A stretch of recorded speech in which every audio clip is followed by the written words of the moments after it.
आपको एक भक्त की बड़ी सुंदर सी कथा सुनाएं, जिनका स्मरण करने से ही सारे पाप समाप्त हो जाते हैं। और ये बड़ी ही सत्य घटना है, कोई मनगढ़ंत कहानी नहीं, बहुत ही सत्य घटना। एक बार की बात है, श्रीधाम वृंदावन में एक संत घूमा करते थे, एक साधु जी घूमा करते थे।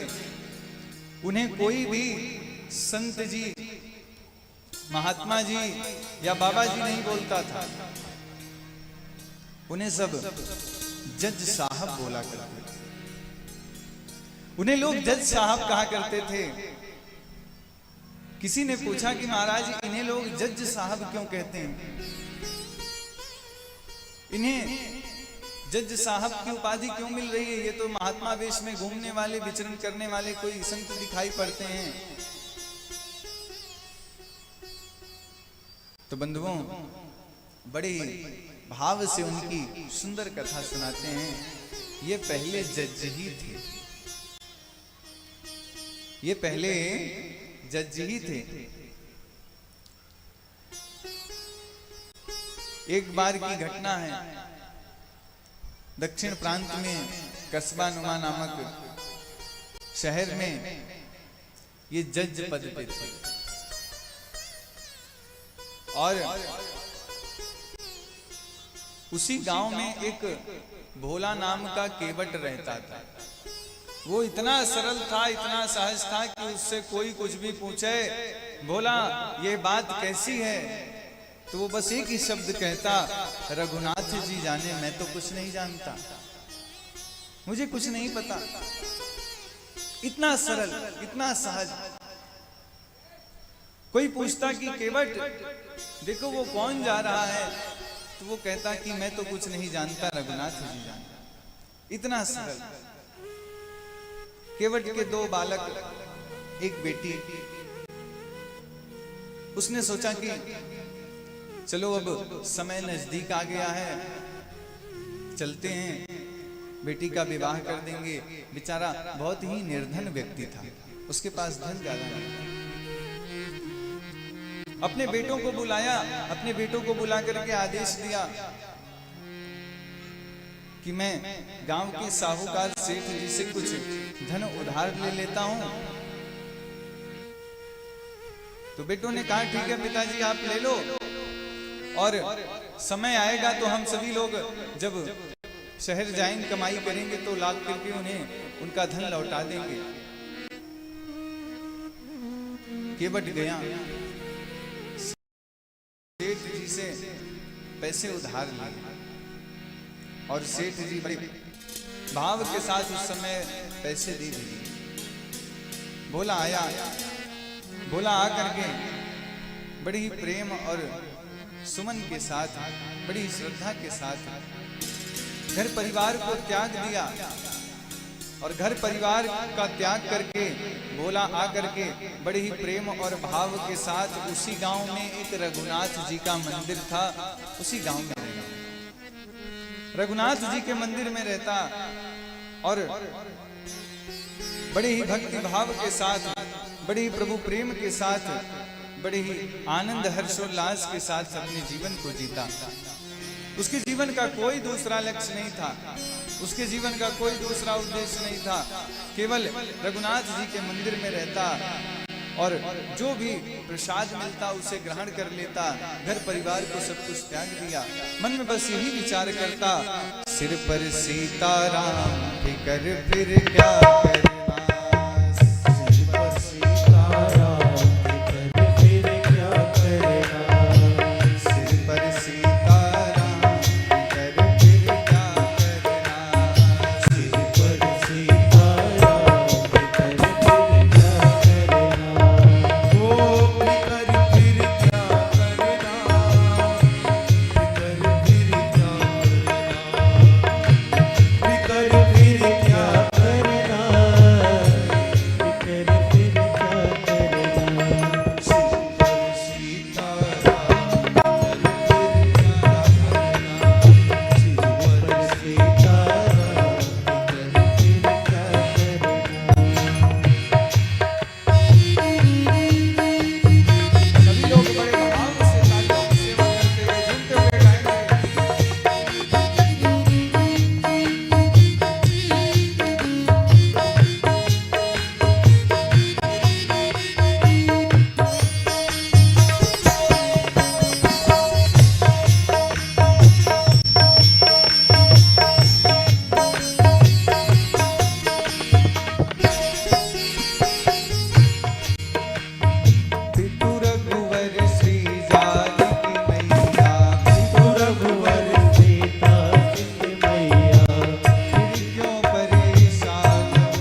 वत्सल भगवान की जय जय श्री सीताराम।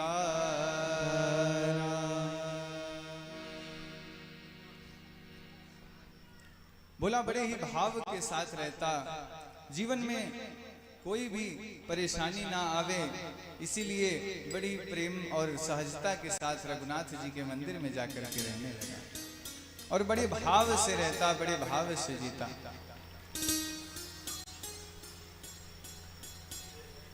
और बेटों ने जब धनराशि ला करके लौटाई तो केवट ने जाकर के श्री सेठ जी के पास जितनी भी समस्त धनराशि थी सब ले जाकर के बड़ी ईमानदारी के साथ लौटा दी। परंतु जब सेठ जी ने एनओसी दिया, जानते ना आप लोग एनओसी, नो ऑब्जेक्शन सर्टिफिकेट, कि आपने हमें पैसा लौटा दिया, अब हमें आपसे कोई भी परेशानी नहीं है। परंतु जब सेठ जी ने वो रसीद दी कि केवट इसे पढ़ो, इसमें क्या लिखा हुआ है, तो केवट इतना भोला, उसने कहा महाराज मैं पढ़ा लिखा नहीं। बड़े ही कष्ट पूर्वक मैंने अपने जीवन का यापन किया है, प्रभु कृपा से कैसे भी मेरा जीवन यापन हो रहा है, तो मैं निवेदन करूं कि हे प्रभु आप स्वयं ही पढ़ लो, मुझे तो जितनी आवश्यकता थी मैंने पढ़ लिया, मैं तो कुछ नहीं जानता, रघुनाथ जी जाने। बंधुओं बड़े ही भाव के साथ जब केवट ने इस बात को बोली तो वहां पर जो सेठ था उसके मन में तुरंत पाप आ गया। सेठ के मन में तुरंत पाप उत्पन्न हो गया। सेठ ने सोचा कि ये तो मूर्ख है, ये तो पढ़ा लिखा भी नहीं है, चलो एक काम करता हूं, मैं जो है इसे कुछ ऐसे ही लिख करके दे देता हूं और बाद में फिर इससे दोबारा से पैसे ले लूं। सेठ जी ने पर्ची में कुछ ऐसे ही लिख करके केवट को पकड़ा दिया और केवट उसे ही सब कुछ समझ करके अपने घर पे ले आकर के रघुनाथ जी के चरणों में उस पर्ची को चढ़ा दिया और केवट आनंद से रहने लगा। उसने सोचा कि अब तो सारा कार्य, बेटी का विवाह भी हो गया है, बेटे अब आनंद से रहेंगे, घर का सारा कार्य चलता रहेगा, मैं बड़े ही आनंद से अपने जीवन का यापन करूंगा।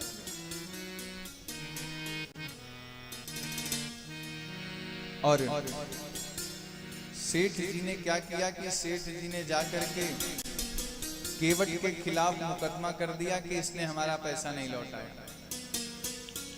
और वो मुकदमा जो है वो इन्हीं जज साहब की अदालत में गया जिनकी हम सभी लोग प्रारंभ में चर्चा किए थे। वृंदावन समय आया, सबकी पेशी हुई, सभी लोगों ने अपनी अपनी सफाई देनी चाहिए। सेठ जी ने बोला कि इसने हमारे पैसे नहीं लौटाए। जज साहब ने बोला कि कोई आपके पास प्रूफ है केवट से, तो केवट ने कहा महाराज हाँ है, इन्होंने एक हमें रसीद दी थी, ये रसीद हमारे पास रखी हुई है, आपकी आज्ञा हो तो हम आपको दिखा देंगे। केवट ने वो रसीद को ले जाकर के अर्पित किया और जैसे ही उस रसीद को पेश की, जज साहब ने देखा कि इसमें तो ऐसे ही कुछ लिखा हुआ है कि केवट ने तो पैसे नहीं लौटाए अभी तक।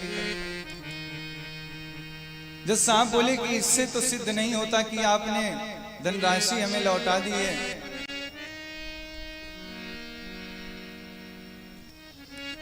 केवट हाथ जोड़ करके रोने लगा।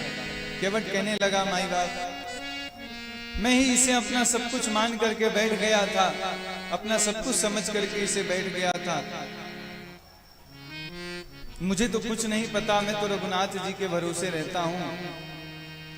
जज साहब आप ही कुछ करो। और जैसे इस बात को सुना, जज साहब को दया आ गई। जज साहब ने सोचा कि चलो तारीख आगे बढ़ा दी जाए, आप दूसरा प्रमाण जो आपके पास कुछ हो तो वो लेकर के आना। और एक बात हमें बताओ कि जब आप दोनों लोग लेन देन कर रहे थे तो उस समय वहां पर कोई दूसरा उपस्थित था? केवट ने बोला कि वहां सिवा रघुनाथ जी के और कोई नहीं था। वहां रघुनाथ जी थे, वो तो सब जगह रहते हैं, वो वहां भी थे। तो जज साहब क्या समझ बैठे कि रघुनाथ नाम का कोई व्यक्ति इनके गांव का होगा जो वहां पर उपस्थित रहा होगा। अब रघुनाथ जी के नाम का संबंध जारी हुआ।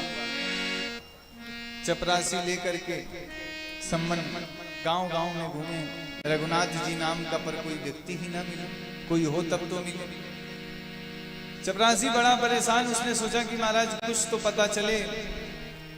तो उन्होंने कहा कि किसी से पता चला उस चपरासी को कि भाई रघुनाथ जी तो इस गांव में कोई नहीं है, पर रघुनाथ जी का मंदिर एक जरूर है। उसने बोला वही बताओ, हम वहीं चले जाएंगे।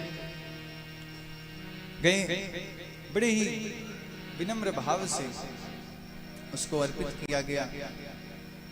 और जब चपरासी ने रघुनाथ जी के मंदिर में पहुंच करके पूछा कि रघुनाथ जी यहीं रहते हैं, तो पुजारी जी द्वार पर बैठे हुए थे। पुजारी जी ने कहा कि रघुनाथ जी का ही ये मंदिर है।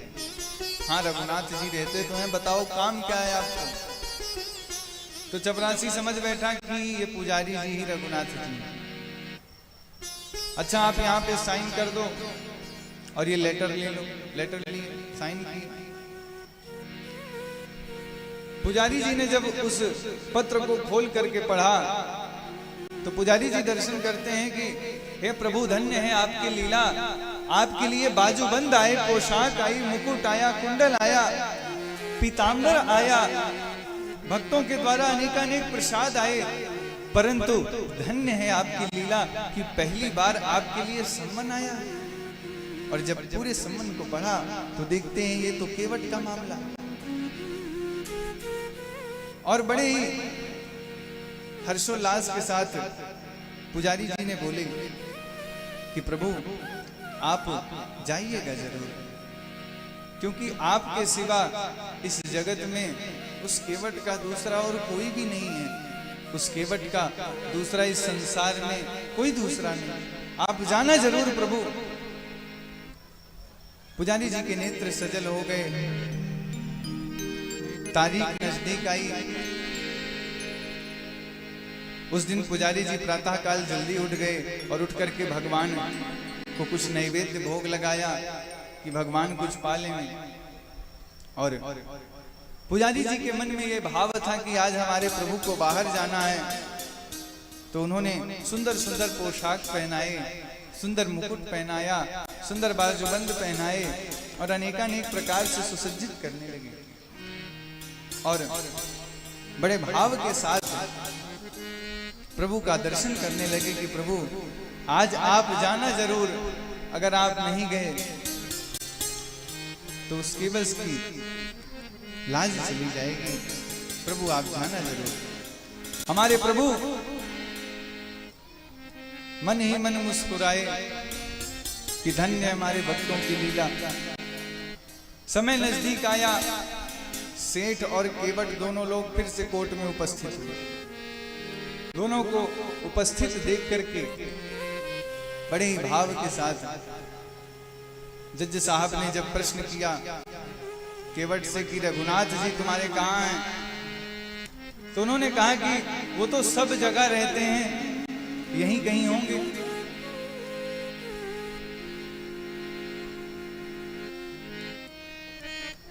जज साहब बोले कि जल्दी बुलाओ, समय निकल जाएगा।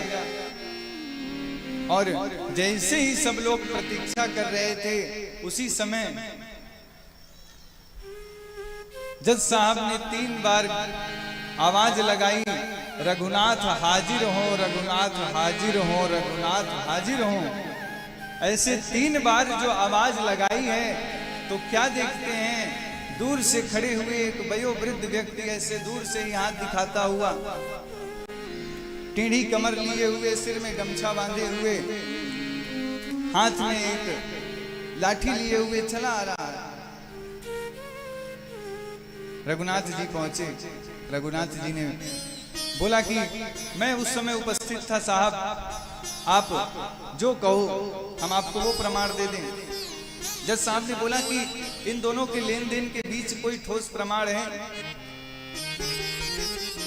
तो सर्वांतरयामी प्रभु से क्या छिप सकता था।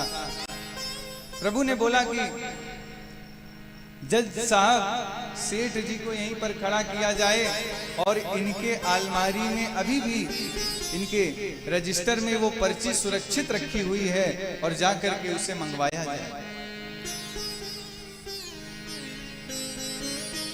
बंधुओं,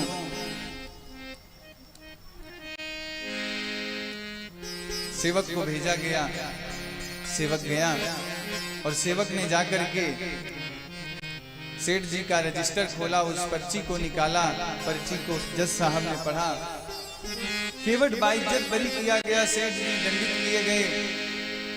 और जब सारी घटना हो गई तो जज साहब ने केवट को बुलाया। जज साहब ने केवट को बुला करके पूछा कि केवट, ये रघुनाथ जी कौन थे? ये क्या तुम्हारे गांव में रहने वाले कोई व्यक्ति हैं? तो केवट बोला, महाराज गांव के नहीं है, हम जहां रहते हैं वहीं रघुनाथ जी भी रहते हैं।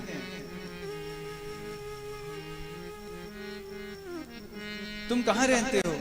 मैं तो रघुनाथ जी के मंदिर में ही रहता हूं।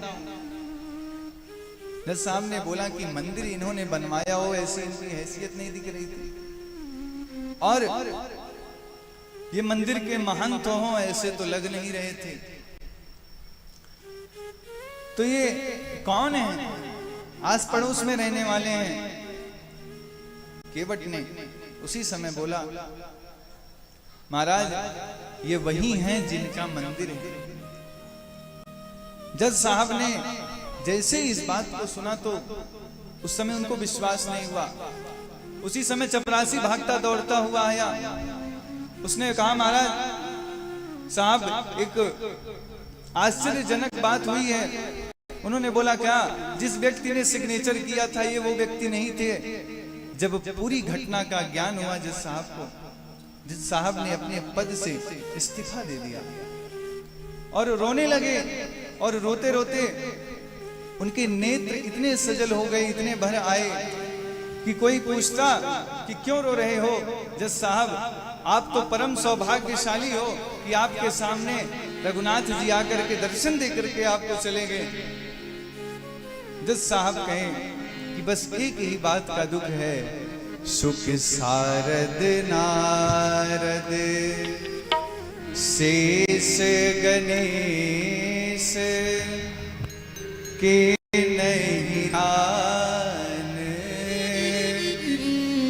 में आते रहे सोई आज बिनीत अदालत में केवटा के गवाह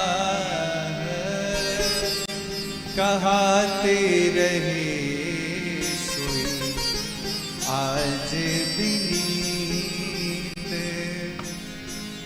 शुक नारद सारद शेष गणेश जिनके नहीं ध्यान में आते रहे, जो बड़े बड़े ऋषि तपस्वी मुनि सिद्धात्मा अमलात्मा विमलात्मा संत लोग ध्यान करके जिन प्रभु को नहीं पा पाते, वो प्रभु आज मेरे सामने कोर्ट में गवाही देकर के चले गए। मैं धन्य हूं, परंतु मुझे दुख किस बात का है? तो कहने लगे, कुर्सी पे बना जज बैठा रहा, जगदीश खड़े समझाते रहे, कुर्सी पे बना। जज साहब कहे, जिनकी अदालत में एक दिन सभी को पेश होना है, जिनकी अदालत में एक दिन सबको अपनी हाजिरी लगानी है, व्यक्ति के समस्त पाप पुण्यों का मोल होगा, आज वो मेरी अदालत में आए और मैं कुर्सी पर जज बना बैठा रहा। जगदीश सामने खड़े होकर के मुझे समझाते रहे मैं किस तरह से उन्हें अपना मुखमंडल दिखाऊंगा जब उनकी अदालत में पेश होऊंगा। तुरंत जज पद से इस्तीफा दे दिया महाराज। अपने पद को त्याग करके वृंदावन में आकर के संत बन करके विचरण करने लगे, घूमने लगे और बड़े ही भाव के साथ दिन भर सीताराम राधे श्याम और भगवान के भजन में ही अपने संपूर्ण जीवन को उन्होंने लगा डाला। उनके जीवन का कोई और दूसरा लक्ष्य उद्देश्य नहीं था महाराज। केवल प्रभु सुमिरन में ही अपने मन को, अपने चित्त को वो सदैव लगा करके रखते थे। कहने का भाव, कहने का उद्देश्य कि यदि आपके मन में सरलता है, सहजता है, विनम्रता है, तो आप हमारे प्रभु को, हमारे भक्त वत्सल को जहां भी, जैसे भी, जिस स्थिति में, जिस परिस्थिति में बुलाओगे, हमारे प्रभु आपके लिए तुरंत चले आएंगे। परंतु मन में वो भाव होना चाहिए। भाव की बड़ी प्रधानता है। यदि आपके मन में भाव नहीं है, आप लाख प्रयास कर डालो, प्रभु मिलने वाले नहीं हैं। अगर मन में निष्ठा पूर्वक आपके भाव दृढ़ हो जाए तो आप चाहे जिस प्रकार से प्रभु का सुमिरन करो, चाहे जिस प्रकार से प्रभु का ध्यान करो, मन में प्रभु के प्रति प्रेम है तो प्रभु आपको सब जगह दिखेंगे। हरि व्यापक सर्वत्र समाना, प्रेम ते प्रगट हो ही मैं जाना। हरि सर्वत्र तो व्याप्त हैं, परंतु दिखते कैसे हैं, कब हैं? तो कहते हैं प्रेम ते प्रगट हो ही मैं जाना। प्रेम ते प्रकट होते हैं हमारे प्रभु।